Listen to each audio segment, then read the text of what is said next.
कुछ समय पहले हमने दो विषयों पर बात की थी कि किस तरीके से आप एक बाइक स्पेयर पार्ट्स की दुकान शुरू कर सकते हैं, इसी के साथ में किस तरीके से आप एक बाइक सर्विस सेंटर शुरू कर सकते हैं। ये दोनों अलग अलग वीडियोस थे, अलग अलग टॉपिक थे, बट उन वीडियोस में कई सारे ऐसे कमेंट्स आए जिनमें ये कहा गया है कि ये दोनों चीज़ों को एक ही जगह पर हम किस तरीके से शुरू कर सकते हैं।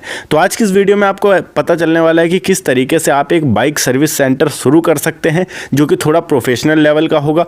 वहाँ पर बाइक स्पेयर पार्ट्स के सारे सामान जितने भी होंगे, ये सारी चीज़ें भी अवेलेबल होनी चाहिए कि अगर कोई बंदा सर्विस कराता है तो उसी के अंदर उसे सारे स्पेयर पार्ट्स भी मिल जाएं और आप इसे किस तरीके से रन कर सकते हैं, क्या लोकेशन होनी चाहिए, इसमें कितना इन्वेस्टमेंट आ सकता है, साथ ही इसके लिए कौन कौन से कागज़ ज़रूरी हैं और आप इससे कितना कमा सकते हैं। वीडियो में टोटल 5 पॉइंट्स पर बात करने वाले हैं। ये 5 पॉइंट्स पर डिवाइडेड वीडियो है जो कि आपके बहुत काम आने वाली है अगर आप एक ऐसा बिजनेस शुरू करने के बारे में सोच रहे हैं। हेलो एंड वेलकम फ्रेंड्स, मेरा नाम है अनूप सिंह और आप देख रहे हैं आपका अपना यूट्यूब चैनल। इसी तरीके से और भी एजुकेशन से रिलेटेड वीडियोज़ को देखने के लिए इस चैनल को भी सब्सक्राइब करें और हाँ, साथ में आने वाले बेल आइकन को भी प्रेस कर दें ताकि आप किसी भी लेटेस्ट वीडियो की लेटेस्ट अपडेट मिस ना कर सकें। So let's get started.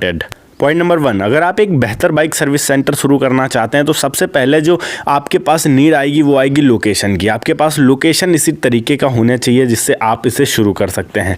Location क्या हो सकता है? मार्केट के अंदर एक ऐसी जगह जहां पर बाइक सर्विस पॉइंट हो। देखिए, सबसे ज़्यादा सर्विस पॉइंट कहां पर है बाइक का? आपके मार्केट के अंदर, उसके आसपास अगर मिलता है तो ज़्यादा सही है, क्योंकि अधिकतर लोगों को ये पता रहेगा कि बाइक का जो सर्विस पॉइंट है वो यहाँ पर है। अगर आप खुद की एक अलग पहचान बनाना चाहते हैं तो आप एक अलग लोकेशन ले सकते हैं जो कि बिल्कुल शहर से किनारे हो। ऐसा नहीं होना चाहिए कि बिल्कुल शहर से बहुत ज़्यादा बाहर कर दिया, नहीं, शहर के किनारे होना चाहिए जहाँ पर सर्विस पॉइंट हो बाइक का। आपको अगर अपना एक फेमस सर्विस पॉइंट बनाना है, बाकी अगर आप नॉर्मली इसे चलाना चाहते हो तो आप मार्केट के अंदर शुरू कर सकते हो जहाँ पर बाइक रिपेयरिंग की अधिक से अधिक दुकानें हों, क्योंकि लोगों को पता रहेगा वहाँ पर ही मिलेगा सब कुछ भाई बाइक से रिलेटेड अपना। पॉइंट नंबर 2, अब देखिए, आपने अगर लेकर वहाँ पर रेडी कर लिया है, उसको बना लिया है, तो आपको वहाँ पर कुछ बेसिक चीज़ें भी रखनी होंगी। जैसे मान के रख लीजिए कि आपको वॉशिंग के लिए पंप लगवाना पड़ेगा, साथ में आपको गैरेज टाइप बनवाना पड़ेगा जिससे आप लोहे की जो टीनें होती हैं उससे भी बनवा सकते हो। कोई ज़रूरी नहीं है कि वहाँ पर भाई आपका रूम ही हो, एक आधा रूम बनवा लीजिए जिसमें आपका जो स्पेयर पार्ट्स रहेगा वो भरा रहेगा। प्लस यहाँ पर आपको एक चीज़ का ध्यान रखना है कि एटलीस्ट 2, कम से कम बोल रहा हूँ, ज़्यादा से ज़्यादा नहीं, ज़्यादा से ज़्यादा आप जितने ज़्यादा रख पाएँ, कम से कम 2 ऐसे मैकेनिक होने चाहिए आपके पास जिनको बाइक का पूरा ज्ञान हो, वो पूरी तरीके से कोई भी बाइक को खोलकर बना सकते हो। अगर आप ऐसे बंदे नहीं रखोगे तो आपके पास समस्या होगी आगे जाकर। अगर आप ये सोचते हो कि एक मिस्त्री रख लिया, एक असिस्टेंट, नहीं, एटलीस्ट 2 ऐसे बंदे होने चाहिए जिनको पूरा नॉलेज हो बाइक का। अगर आप खुद जानते हैं बाइक के बारे में बहुत सारी चीज़ें अच्छी से, फिर ज़्यादा सही है, पर अगर आप 2 बंदे और रखते हैं वो और ज़्यादा सही रहेगा।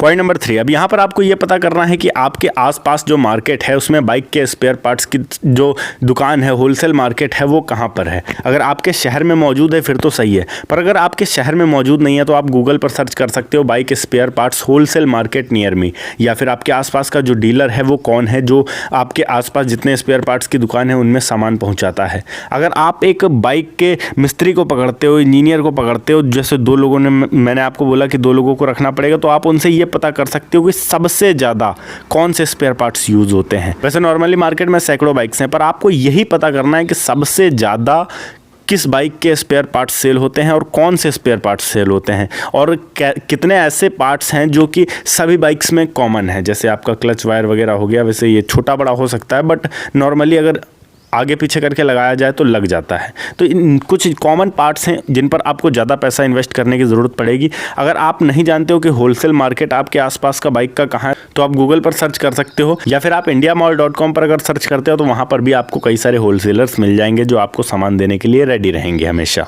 पॉइंट नंबर 4, अब यहाँ पर हमारे डॉक्यूमेंट्स की बात करते हैं। कौन कौन से डॉक्यूमेंट्स हमारे यहाँ पर लगेंगे अगर हम एक बाइक स्पेयर पार्ट्स का जो एक शोरूम होगा या फिर सर्विस सेंटर आप जो बोल लीजिए उसे शुरू करते हैं। सबसे पहले आपके पास यहाँ GST रजिस्ट्रेशन आपको करवा लेना है, क्योंकि ये एक बड़े लेवल का बिजनेस होने वाला है आगे चलकर। आप अगर अभी इस पर ध्यान नहीं देंगे तो आगे जाकर आपको समस्याएं होंगी। प्लस यहाँ पर आपको जो जिस ज़मीन पर आप इसे बनाने जा रहे हैं उस ज़मीन के पूरे कागज़ रेडी रखिएगा। अगर आपने किराए पर लिया है तो उस किराए का जो कागज़ है, रेंट एग्रीमेंट है, रेंटल एग्रीमेंट, उसको रेडी रखिएगा ताकि आप अच्छे तरीके से अपने सर्विस सेंटर को रन कर सकें, आगे जाकर आपको कोई समस्या ना आ सके। प्लस यहाँ पर मैं आपको ये सजेस्ट करूँगा कि आप अपने सर्विस सेंटर का एक बेहतरीन लोगो बनवा लीजिए। ये आपके मार्केटिंग में बहुत काम आने वाला है। जैसे आप अगर किसी बाइक को सर्विस करते हैं तो उस सर्विस की हुई बाइक के पीछे आपको एक छोटा सा स्टिकर लगा देना है जो कि आपके सर्विस सेंटर का होगा। इससे आपकी जो ब्रांडिंग है वो आपके पूरे शहर भर में हो जाएगी। आपका जो एडवर्टाइजिंग लेवल है वो बहुत ज़्यादा इंक्रीज़ हो जाएगा। ऐसा करने से ज़्यादा लोग देखेंगे अरे इस सर्विस सेंटर में तो ज़्यादा फैसिलिटीज़ होंगी, क्योंकि इसके पोस्टर्स तो जगह जगह दिख रहे हैं, जिस वजह से अलग अलग जगहों के लोग आपके पास आना शुरू कर देंगे सर्विस कराने के लिए। एडवर्टाइजिंग में बहुत ज़्यादा पावर होती है, तो इस चीज़ को मत भूलिएगा, कभी भी इग्नोर मत करिएगा। पॉइंट नंबर 5, इसमें हम इन्वेस्टमेंट और अर्निंग की अगर बात करें तो यहाँ पर इन्वेस्टमेंट ये मान के रख लीजिए, सबसे पहले तो आपके ज़मीन बहुत ज़्यादा कॉस्टली पड़ जाएगी अगर आप एक अच्छे लेवल पर शुरू करते हैं। अगर आपको किराए पर ज़मीन मिल जाती है, ये मान के रख लीजिए कि 2 लाख रुपये में आपने ज़मीन का जुगाड़ कर लिया है, बना लिया है, इंटीरियर वगैरह टीनें डाल ली हैं, 2 लाख रुपये आपके यहाँ इन्वेस्ट हुए। यहाँ पर आपका जो सामान होगा वो कम से कम 4 से 5 लाख रुपए का भरेंगे। अगर आप स्पेयर पार्ट्स भरते हैं, बैटरी भरते हैं बाइक के जितने भी, 5 लाख रुपए ये मान के रख लीजिए, 7 लाख हो गए। यहाँ पर आपके जो मिस्त्री होंगे प्लस जीएसटी रजिस्ट्रेशन कराना होगा, प्लस यहाँ पर आपको पानी के लिए, बाइक अगर आप रिपेयर करते हैं तो उसको वॉश करने के लिए भी आपको यहाँ ज़मीन चाहिए, और प्लस वहाँ पर आपको बनवाना पड़ेगा वॉशिंग सेंटर भी उसी के अंदर। एक हिसाब से अनुमानित बात करें तो यहाँ पर 12 से 15 लाख रुपए टोटल आपके इन्वेस्ट होंगे अगर आप एक अच्छी बाइक सर्विस सेंटर शुरू करते हैं, क्योंकि आपने जितने इंजीनियर्स रखे हैं उनको भी आपको सैलरी देनी हुआ करेगी। यहाँ अर्निंग की अगर हम बात करें तो यहाँ पर डिपेंड करता है पूरी तरीके से कि आपकी कितने बाइक्स आप एक दिन में सर्विस करते हो। नॉर्मली अगर हम सर्विस चार्ज की बात करें तो 200 से 300 रुपये सर्विस चार्ज पड़ेगा आपका। इसके अलावा आप जितने स्पेयर पार्ट्स को भी उसमें डालते हो, बेचते हो, उसका प्रॉफिट 500 रुपये अगर आप एक बाइक से निकाल रहे हो और आपके पास दिन में 10 बाइक आ रही हैं तो यहाँ पर आपके 5000 रुपये की अर्निंग होगी डेली। पर डिपेंड करता है कि आपके पास कितने बाइक्स आते हैं। हो सकता है भाई एक दिन में 20 बाइक आ जाएँ, 50 बाइक आ जाएँ, हो सकता है भाई एक दिन में 2 या 3 बाइक ही आएँ। वो पूरी तरीके से निर्भर करता है आपके एडवर्टाइजिंग पर। इसलिए एडवर्टाइजिंग पर ज़्यादा ध्यान देना है, आपको फोकस करना है, जिससे आपका जो बिज़नेस है वो ज़्यादा अच्छे तरीके से रन हो सके। अगर हम 5000 रुपये डेली के हिसाब से भी मान के रख ले तो महीने का आपका बनेगा 1.5 लाख रुपये। इसमें अगर आपने 50,000 रुपये ये मान के रख लीजिए कि सारे कॉस्ट्स निकाल दिए, सैलरी वगैरह जितने भी आपने बंदे रखे हैं उनके निकाल दी, फिर भी आपके 1 लाख रुपए बचते हैं। तो यहाँ पर बड़े इन्वेस्टमेंट का ये फ़ायदा है कि जो हमारी बचत होगी वो भी बड़े लेवल पर होगी। ओके गाइस, ये थी एक छोटी सी वीडियो की किस तरीके से आप एक bike service centre plus spare parts की शॉप शुरू कर सकते हैं। अगर वीडियो अच्छी लगी हो तो वीडियो को लाइक करके चैनल को सब्सक्राइब जरूर कर दीजिएगा।